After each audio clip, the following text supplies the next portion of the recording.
اور ان سے قسم کھا کر کہا کہ میں تو تمہارا خیر خواہ ہوں۔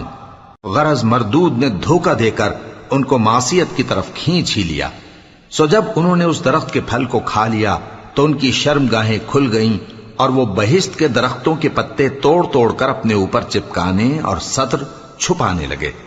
اور ان کے پروردگار نے ان کو پکارا کہ کیا میں نے تم کو اس درخت کے پاس جانے سے منع نہیں کیا تھا اور جتا نہیں دیا تھا کہ شیطان تمہارا کھلم کھلا دشمن ہے؟ دونوں عرض کرنے لگے کہ پروردگار، ہم نے اپنی جانوں پر ظلم کیا، اور اگر تو ہمیں نہیں بخشے گا اور ہم پر رحم نہیں کرے گا تو ہم تباہ ہو جائیں گے۔ فرمایا تم سب بہشت سے اتر جاؤ، اب سے تم ایک دوسرے کے دشمن ہو اور تمہارے لیے ایک وقت خاص تک زمین میں ٹھکانا اور زندگی کا سامان کر دیا گیا ہے۔ فرمایا کہ اسی میں تمہارا جینا ہوگا اور اسی میں مرنا اور اسی میں سے قیامت کو زندہ کر کے نکالے جاؤ گے۔ اے بنی آدم، ہم نے تم پر پوشاک اتاری کہ تمہاری شرمگاہوں کو چھپائے اور تمہارے بدن کو زینت دے، اور جو پرہیزگاری کا لباس ہے وہ سب سے اچھا ہے۔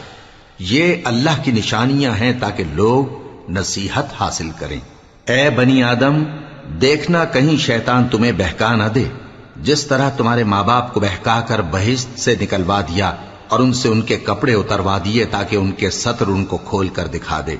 وہ اور اس کے بھائی بند تم کو ایسی جگہ سے دیکھتے رہتی ہیں جہاں سے تم ان کو نہیں دیکھ سکتے۔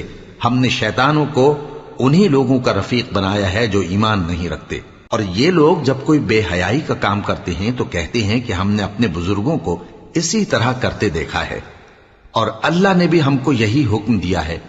کہہ دو کہ اللہ بے حیائی کے کام کرنے کا تو حکم نہیں دیتا۔ کیا تم اللہ کی نسبت ایسی بات کہتے ہو جس کا تمہیں علم نہیں؟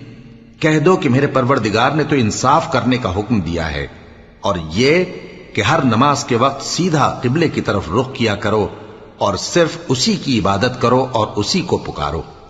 اس نے جس طرح تم کو ابتدا میں پیدا کیا تھا اسی طرح تم پھر پیدا ہوگے۔ ایک فریق کو تو اس نے ہدایت دی اور ایک فریق پر گمراہی ثابت ہو چکی۔